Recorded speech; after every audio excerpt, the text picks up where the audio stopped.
Hey, salut les potes, bienvenue. Nouvel épisode aujourd'hui, première interview. Et ouais les gars, c'est parti, première interview. 18 h, direction Montpellier. J'ai pris des pommes et des pains au chocolat, des pains au chocolat. Allez, c'est parti, direction Montpellier. Salut les potes, ça y est, on est sur Montpellier. Je suis avec FX. Yo. On est chez lui, il m'a gentiment invité pour que je lui pose plein de questions et tout. Il vient de se réveiller. Là c'est 20 h, sa journée a attaqué il y a 3 petites heures à peu près. C'est quand même un petit déjeuner à la bière et Ouais mais c'est des bières à la framboise donc c'est pareil, genre c'est exotique. C'est un peu un multivitamine tu vois. Non ouais du coup j'ai fait une école de son sur Lyon où genre on avait un peu de cours de MAO, un peu de cours de scratch, un peu de cours de mix, un peu de cours de micro. C'est du CPA actuellement tu poses. Ah non c'est ça en fait. C'est du CPA. Ça m'a plus ouvert des portes sur le graphisme parce que je me suis rendu compte que les gens de ma classe et les profs et tout qui me demandaient de leur faire des trucs en fait et de pouvoir progresser par rapport à moi pour plus tard sur une image tu vois. Attends mon chat veut ouvrir ma porte, excusez-moi. Comment il s'appelle? Guimauve. En fait c'est Guy son prénom et son nom c'est Mauve. Voilà. Voir des gens kiffer le son, tu vois, genre les concerts et tout, ça m'a toujours rendu ouf. Ouais. Et le fait de pouvoir envoyer de la zik, mon gars, tu sais, genre, envoyer genre ses propres sons, ses propres trucs et de voir des gens kiffer, je trouve ça énorme, tu vois. Donc c'est vraiment ça qui m'a donné envie.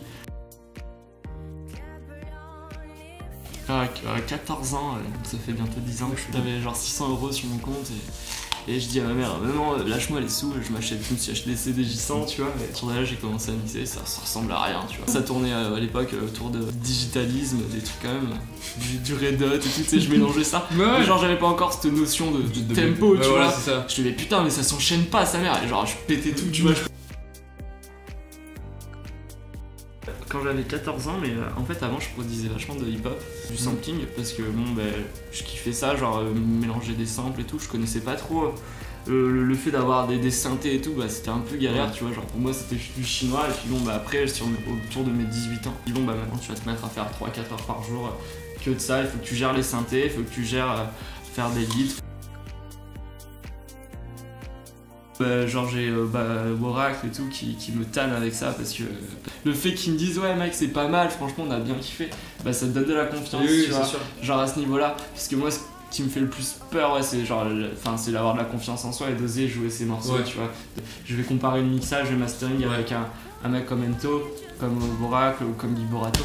Et genre putain mec c'est trop pourri quoi tu vois, mais voilà tu vois, genre en même temps je me dis que je débute et genre après mes voyages et tout, les trucs que j'ai pu faire m'ont permis de me rendre compte qu'en fait c'est pas forcément la technique ou genre ce genre de choses dont les gens vont faire attention, c'est plus sur l'émotion et l'intention que tu as voulu donner dans ton morceau. Après pour répondre quand même, genre jouer ces tracks c'est classe tu vois, enfin genre ça fait surtout capoter quoi, t'es là. Oh putain les gars vous dansez, moi j'étais dans mon... Tu m'as pas vu là-haut c'est ça. Tu te revois dans ton studio comme ça, vous kiffez, genre tu te dis ah mais vous aussi vous êtes pareil que moi, vous kiffez, ah mais c'est dingue et tout. Venez faire un câlin tu vois. C'est trop ça. Je suis sous la douche par exemple, je suis en train de chanter, genre d'un coup je fais ah putain ça donne bien cette petite note là tu vois avec ma petite en train de palucher comme ça.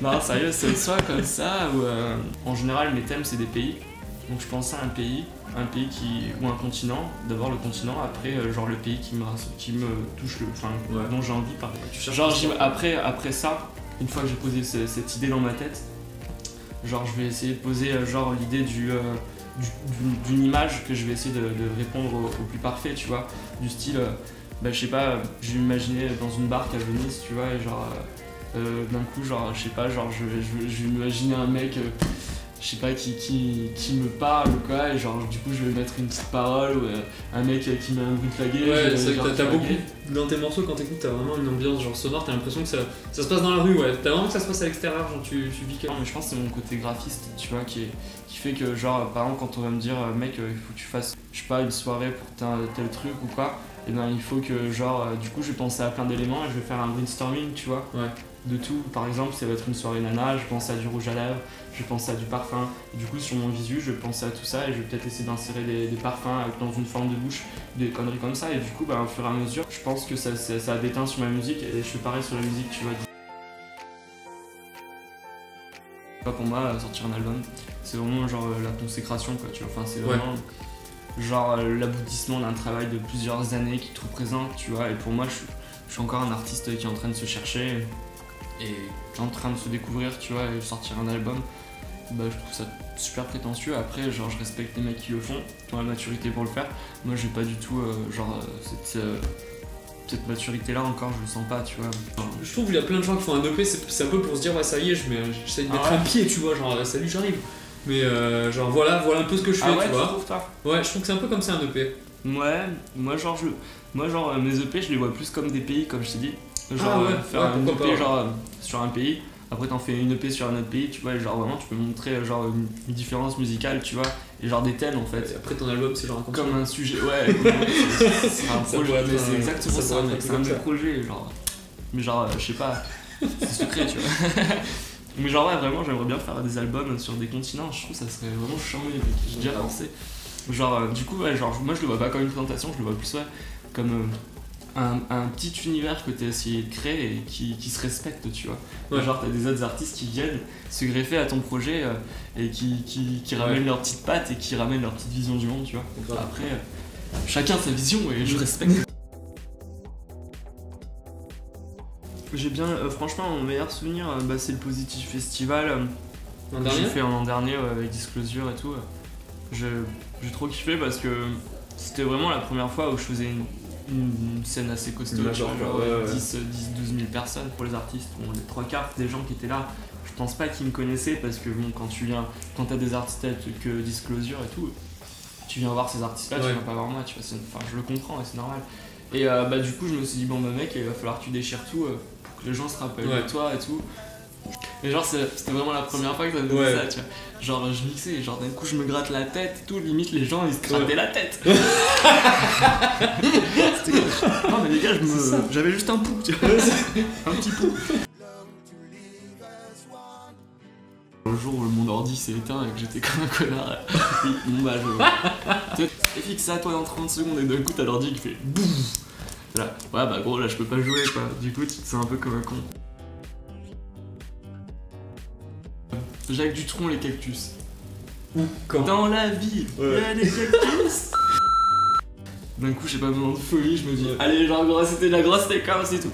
Et genre, d'un coup, je me dis, allez, mec, je sais pas pourquoi il faut que tu le mettes maintenant, tu vois. Il y a longtemps, j'avais vu Too Many DJ jouer et ils avaient mis un espèce de track comme ça en plein de leur set et genre, les gens, ça les avait genre rendu ouf, tu vois. Et je me suis dit, vas-y, tu vas faire pareil. T'étends comme ça, allez. Et ouais, je sais pas si ça avait marché, j'avais pas regardé. Genre, t'as mis la tête dans la casquette comme ça, la tête dans l'ordi. J'ai fait, bon, allez, gros, vas-y, mets-le. J'ai levé la tête, j'ai fait, bon, bah, tu sais, les 3 secondes, j'ai fait, putain, rebaisse ta tête, et j'avais trop peur, mec. Tu sais, genre, tu sautes partout. Et en fait, tu poses ta main en dessous en fait, du plateau, le plateau il s'envole, t'es là, waouh, mon gars, qu'est-ce que j'ai fait. Du coup, c'est bien drôle.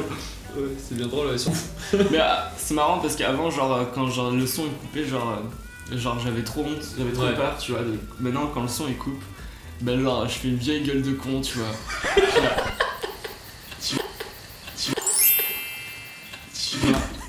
Et ça passe trop bien, mec, hein. Si t'as une galère un jour comme ça, tu regardes les gens trop sereinement, ouais, le son est coupé, alors je vois pas le souci, on est là, on peut bruncher alors. Genre, j'en ai reçu des mixés dans une chambre pendant qu'un couple me niquait, mais genre je les connaissais pas, tu vois. Ouais, salut, on adore ce que tu fais et tout. Bah voilà, on aimerait bien te proposer quelque chose d'un peu improbable. Voilà, ma copine et moi. Genre, le mec il voulait me payer, mais genre cher et tout, tu sais. Et j'ai pas dit oui, tu sais, mec, j'aurais été trop mal à l'aise. Tu me vois dans la chambre comme ça va pas être rigolo. Dans un angle, tu sais. Le type dans l'angle. Allez, on accélère le tempo. C'est trop ça. C'est clair. C'est des trucs bizarres, des trucs que j'ai inventés cet après-midi, je suis fier de moi. Ah, faut que je dise un chiffre entre 1 et 4. Le mec explique super bien. Oui, pardon, ça va. Un chiffre entre 1 et 4, voilà. Donne-moi un chiffre entre 1 et 4, genre t'as 1, 2, 3 ou 4. 1, 2, 3 ou 4. Ouais, ça y est, je l'ai dit dans ma tête. Ah, je dois le dire autrement. 2. Tu dois me dessiner le saucisse Jedi. Saucisse Jedi. Voilà. Sauf que... Oh le bâtard! Sauf que... Non mais mec, ça c'est impossible. Et en fait, genre, tu t'es dit, genre, je vais faire une sauce Jedi, que c'était comment ta démarche? Allez, 3, 2, 1, c'est hyper. Mec, je me rappelle plus comment c'est. Bon, c'est pas grave, ce sera super pas bien. Voilà, donc à la base, je suis graphiste, hein. Ah, ça se passe. Ouais, mec, je suis désolé, je peux pas. Bon, bah, on va partir sur une capote percée, hein, je suis désolé. Mais mec, genre, on dirait un enfant de 5 ans qui a dessiné. Qui fait du baseball. À la base, en fait, il faisait du baseball. Et du coup, dans l'histoire, genre, ça s'est transformé totalement. Tu vois ce que je veux dire? On dirait un peu Dora l'exploratrice sans ouais, jambes Dora en fait. l'exploratrice avec un sac à dos, effectivement. C'est très bien vu. C'est très bien vu. J'avais pas vu son sac à dos qu'elle porte sur son côté, au calme. Voilà, hein.